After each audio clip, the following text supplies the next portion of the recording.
Take a look at this photograph. It seems pretty normal, right? Three friends enjoying a fondue dinner, something you might find in any number of towns across the world. But folks, looks can be deceiving. What if I told you that these people never existed? That the restaurant never existed? Despite the fact that hundreds of people remember it, the town where the picture was taken never existed. Well, one day, people were visiting, driving past it, remembering it as part of their family history, and the next gone, can't be found, no record anywhere. In any archives or anywhere online, an entire town and every life in it erased without a trace. And what if I told you that this is only one of several towns scattered across the globe that have vanished overnight? You won't want to miss this one.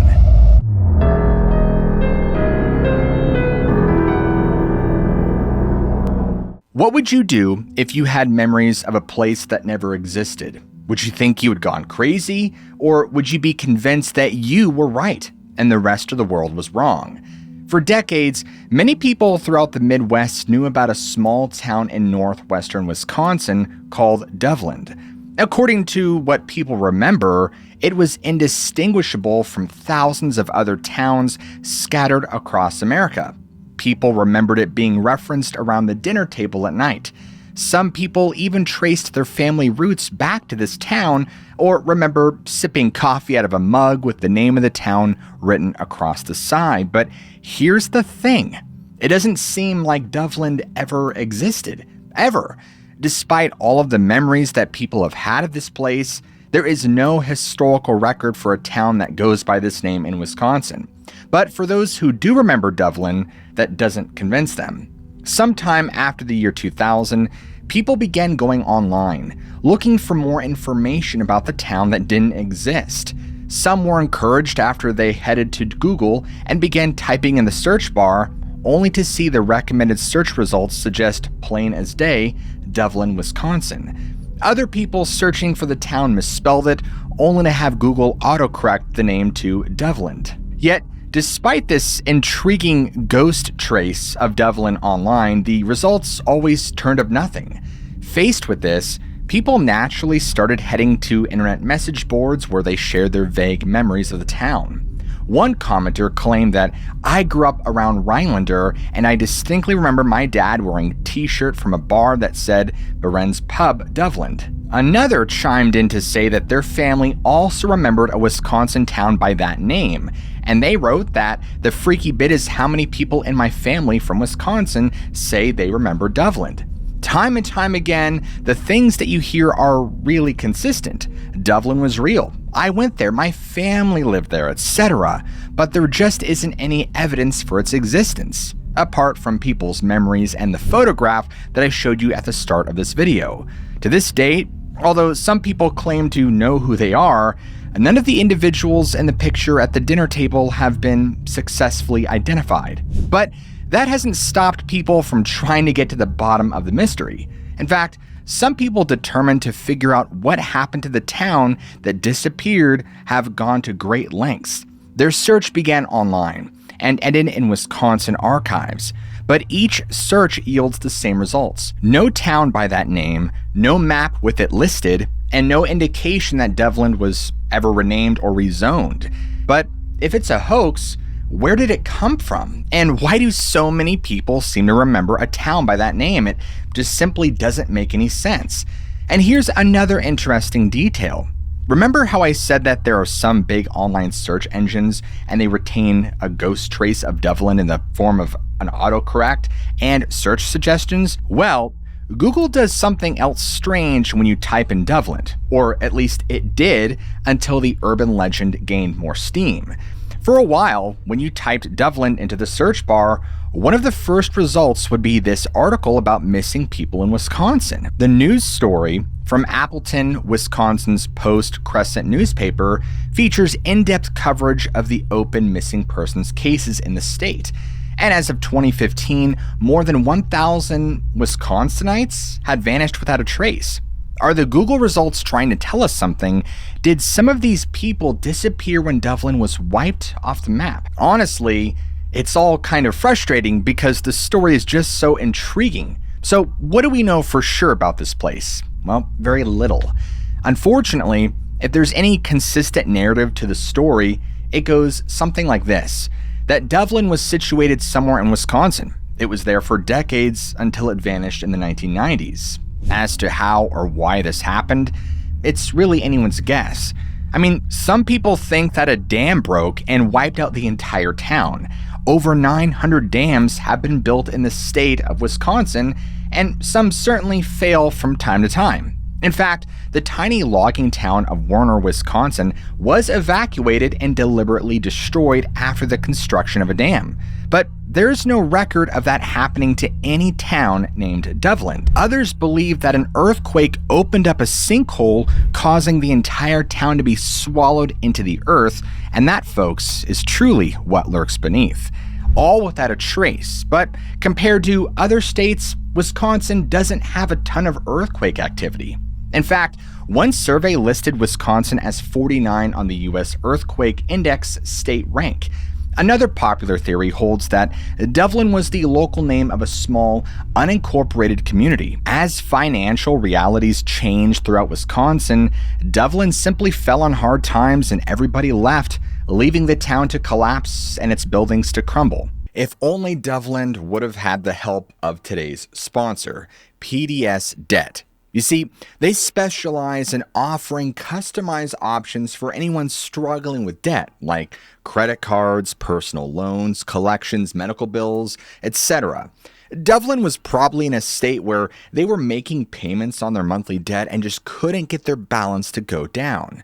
Well, PDS Debt has solutions for that because everyone with 10 grand or more in eligible debt qualifies, and there is no minimum credit score required, or a check to see if you truly exist or not, like Doveland. Look, I'll cut the crap. Unlike Doveland, when I first got out of college, I struggled with student loan debt for a really long time. Had a tool been around like this for Doveland and I, well, safe to say they'd probably still exist, and I'd have saved a lot more money. So stop waiting and start saving. Get a free debt analysis right now at pdsdebt.com/lurks. It only takes 30 seconds. That's pdsdebt.com/lurks. And none of these feel right. Even if a dam, an earthquake, or economic turmoil was to blame, none of these explanations can really answer why Doveland was effectively scrubbed from all historical record. I mean, even if Doveland was wiped out by a catastrophe, something indicating its existence should exist somewhere. So where did this story even come from? Well, besides the possibility of an outright hoax, the simplest explanation is that the town was never there to begin with. Lots of debunkers think that people, children growing up in the 1990s especially, simply misheard the name of another Wisconsin town that does exist. That community is Doveland, located in Walworth County. And that seems likely enough, right? At least in some circumstances, but other people insist that they knew about Doveland and Doveland, and that they were two separate places. This conflicting history has led a lot of wild speculation. Faced with a lack of concrete clues, people who remember Doveland are left to indulge in some pretty wild theories. Some people think that the Doveland disappearance is a result of the Mandela effect. Others think that maybe we slipped into an alternate dimension and that, in some other reality, Doveland is still alive and well in an alternate version of Wisconsin. I just learned of all the noise surrounding Doveland, and I think I could add some insight. Doveland was a small town in Wisconsin that housed a lot of military families. My father lived there for a year or two and spoke of it occasionally. The main thing I remember is that it had to do with Project Sanguine in the early 60s. I don't think it was X-Files type stuff, but the town was destroyed after an incident. I thought they were digging up a ton of land or something and they flooded the town or something. But this is a rehashed secondhand memory from years ago. Another poster online also hinted at this mysterious government project. They said, Doveland was very real. My father used to mention it occasionally before he passed.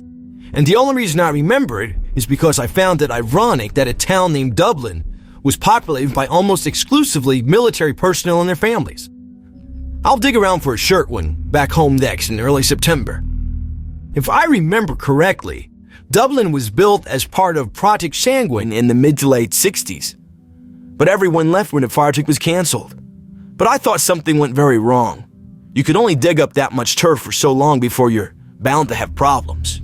Now listen, I know what you're asking because I asked the same question. What's Project Sanguine? Well, here's where it gets even more interesting because while people disagree on whether or not Doveland ever existed, Project Sanguine is a matter of historical record. As it turns out, it was first proposed by the United States Navy in 1968 during the Cold War. At the time, submerged vessels had no way of effectively communicating whenever they were in deep water.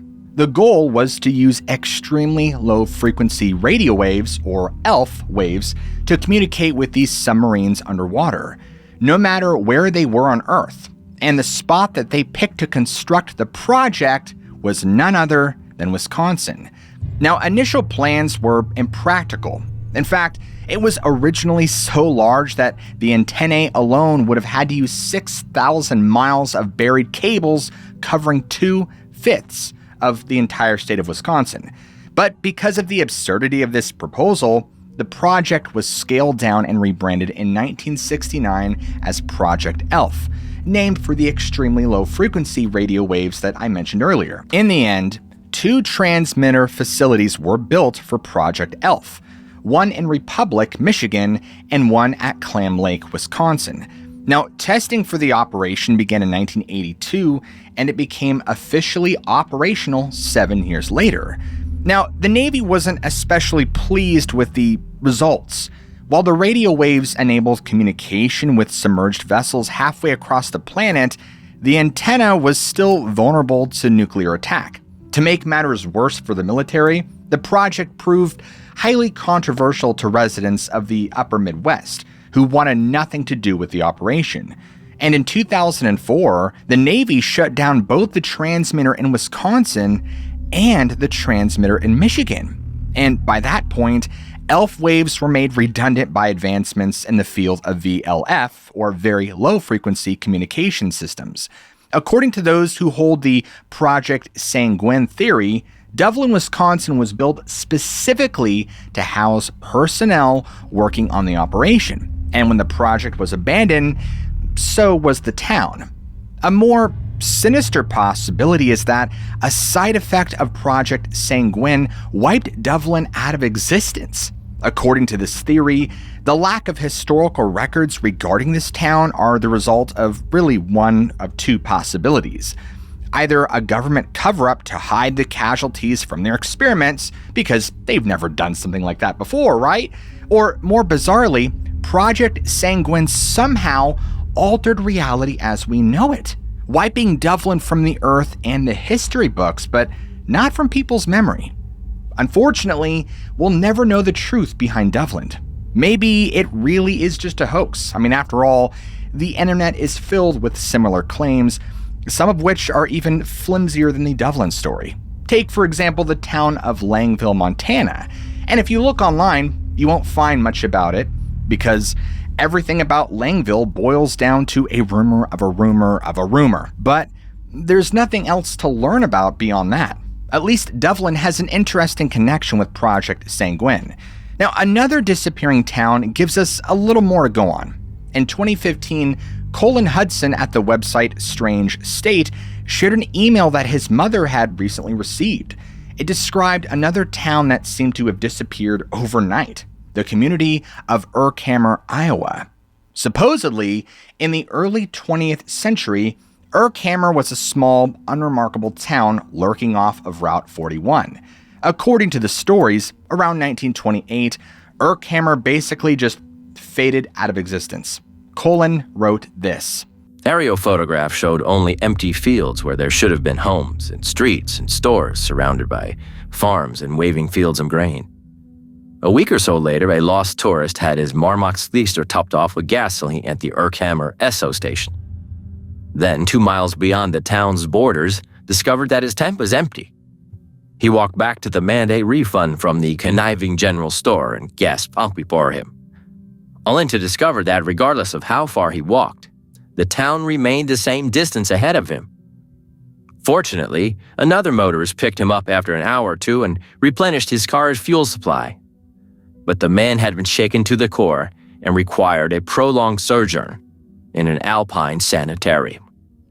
Now, according to the story, Urkhammer became more and more insubstantial as the years passed. People visiting town allegedly said that their hands and feet passed through buildings like they were smoke. And on May 7th, 1932, a local farmer passed by Urkhammer and the town finally vanished for good. Strange, isn't it? Now, even though Colin Hudson was quite transparent about his suspicions that the Urkhammer narrative was nothing more than a simple, silly tall tale, the story nonetheless gained some traction on the internet. Today, it straddles the murky line between fact and fiction. If nothing else, it makes for an enjoyable tall tale. I mean, look, even if Doveland, Langville, and Urkhammer are hoaxes, there are other examples throughout history where towns were either suddenly abandoned or vanished completely. These stories stretch back into antiquity.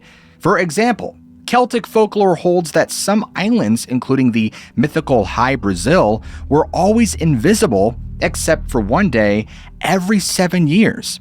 In the historical record, there's the famous example of the Roanoke colony, where an entire community of nearly 120 English settlers disappeared from the North Carolina coast in 1590. Now, history also tells us about the chilling story of Lake Anjikuni, a village in Nunavut, Canada. As the story goes, it was a cold day in November of 1930, and a fur trapper named Joe LaBelle was looking for shelter. And as he's gathering what he's collecting from his traps, he remembers that there's a well-established Inuit settlement of at least 30 people on the shores of a nearby body of water, Anjikuni Lake. Well, Joe packs up his belongings and starts making his way to the Inuit community. But as he does this, he notices something odd. All the buildings are there, but there's absolutely no sign of life. Yeah, it's cold outside, but the people in the village are Inuit. This is the climate that they're used to. There should be somebody outside, but there's nobody. There aren't even any dogs that run up to meet him like they usually do. And so he enters the first building that is open, and while he's glad to get out of the cold, what he sees somehow chills him to the bone, because the home is completely vacant, and it looks like everyone just up and left at a moment's notice. And as he goes around and tours each of the buildings in the village, he notices the same thing over and over again. I mean, there are meals that are sitting half-eaten. Fires are still going, some with food still cooking over them. Completely abandoned huts are well stocked with food and provisions. Some clothing sat half-mended, the needles dropped to the ground. But there are no signs of a struggle, no signs of violence. Everybody is just gone. And worst of all, Joe discovers the reason why there weren't any dogs there to greet him. All 7 of the community's sled dogs had all starved to death, tied up where they had been abandoned. But even after discovering the dead dogs, Joe has to reconsider whether or not this is the worst thing. I mean, maybe it's not. Maybe the worst thing is the fact that despite all signs that everybody had fled the village in an instant, all the snow in the village is absolutely pristine. There are no tracks to be found going to or from the buildings anywhere in the village. Well, Joe starts making his own tracks, if you take my meaning. He heads straight out of the Lake Anjikuni village to the nearest settlement and alerts authorities. On the way out of town, he happens upon another gruesome discovery.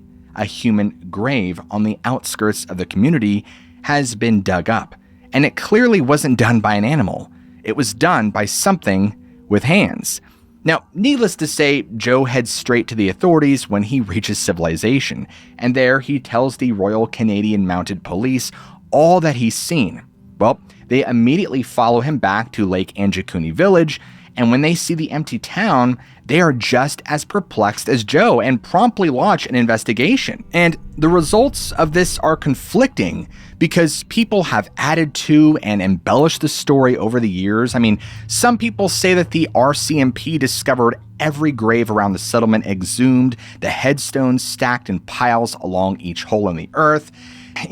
There's another retelling that claims that 3 trappers, Armand Laurent and his 2 sons, were questioned and told an unsettling story about an immense aerial cylindrical object flying through the sky.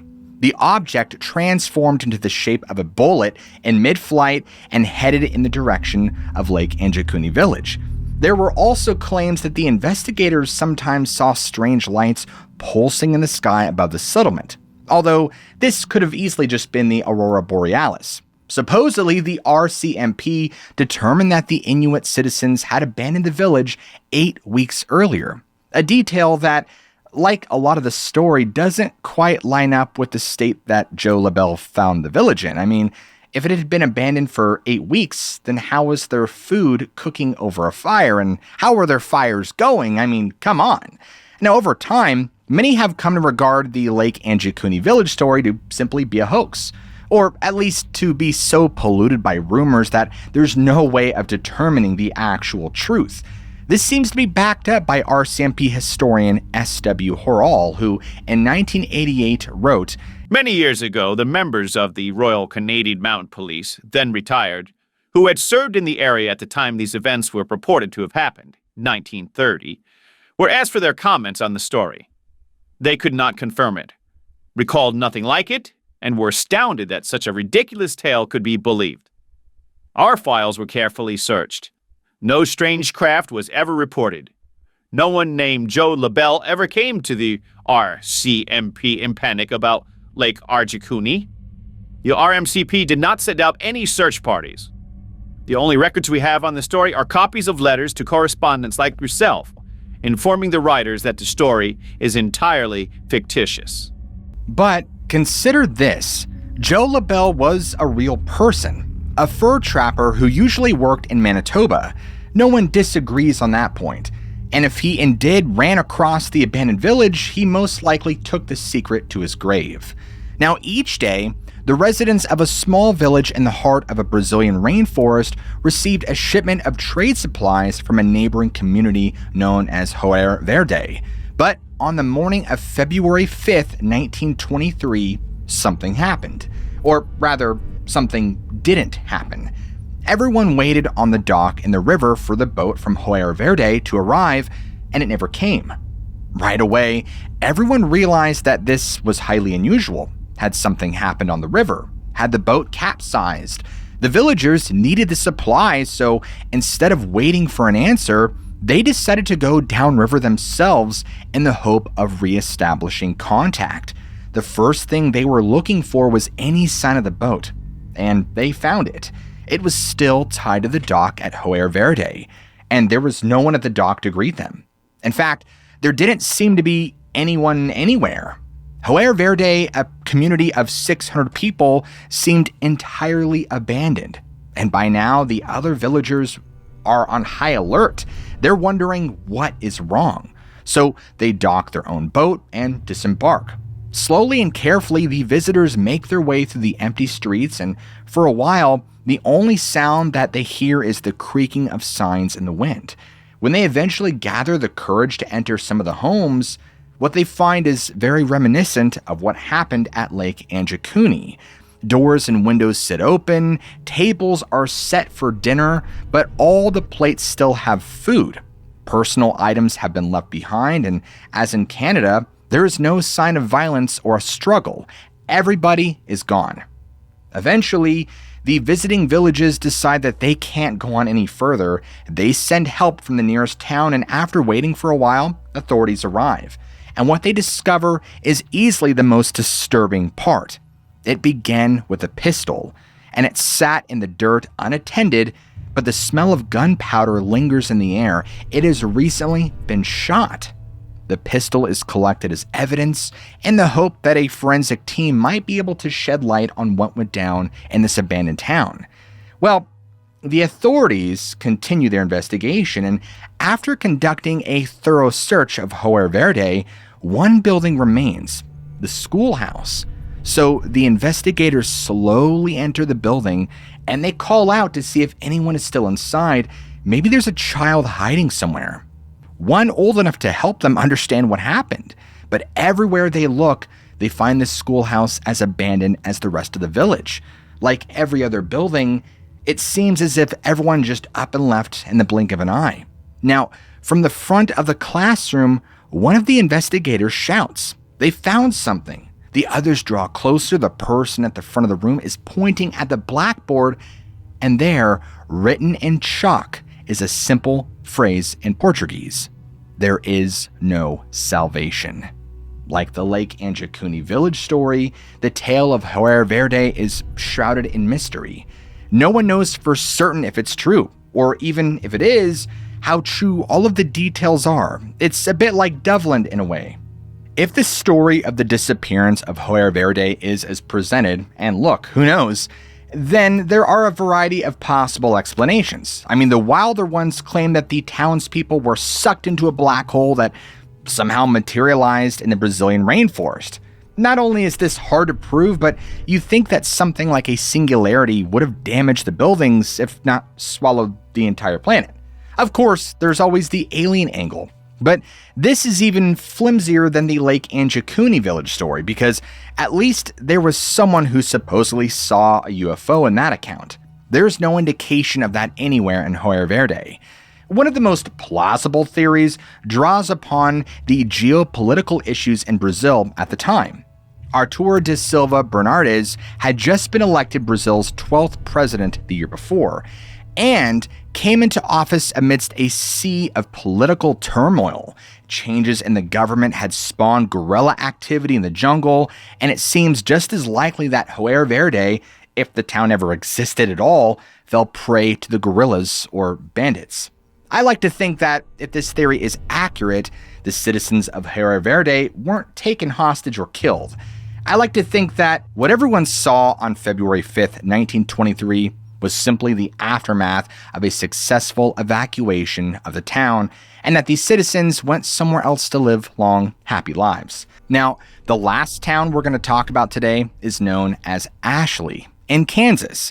As the story goes, Ashley was a small farming town of no more than 700 people.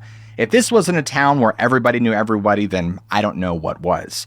But on August 16th, 1952, it was hit by an earthquake that registered a whopping 7.9 on the Richter scale. Since the community was so tiny, word about the devastation that the town faced took a long time to reach anywhere else in the state. And by the time help arrived, well, it was too late. Now, here's where it gets really wild. Rescuers arrived to find the area around Ashley completely devoid of any signs of life. There were no people, pets, or even wildlife. Things only got worse when they entered town. As the story goes, the center of Ashley had been reduced to a smoking, flaming pit, measuring 500 yards wide and 1,000 yards long. Around the edge of this fissure, rescuers tried to find survivors, but as in every other story, there was no one to be found. After 12 days, the search was called off. The assumption was that anyone who hadn't fallen into the depths of the earth had left town a long time ago. When a second rescue party reached Ashley later, they were amazed to find the pit at the center of town completely resealed. The going theory was that aftershocks from the initial earthquake had forced the fissure closed. Now, researcher and writer Brent Swancer had this to say about what happened next.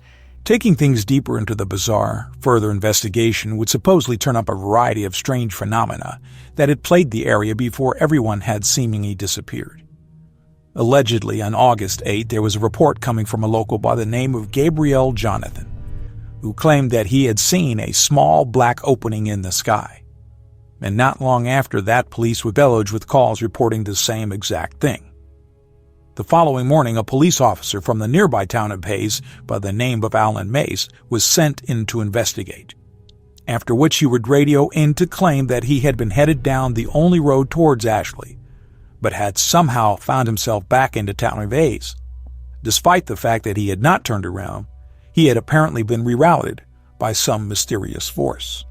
According to the story, and look folks, I'm not saying that I believe this, other officers dispatched to the area reported the exact same thing happened to them.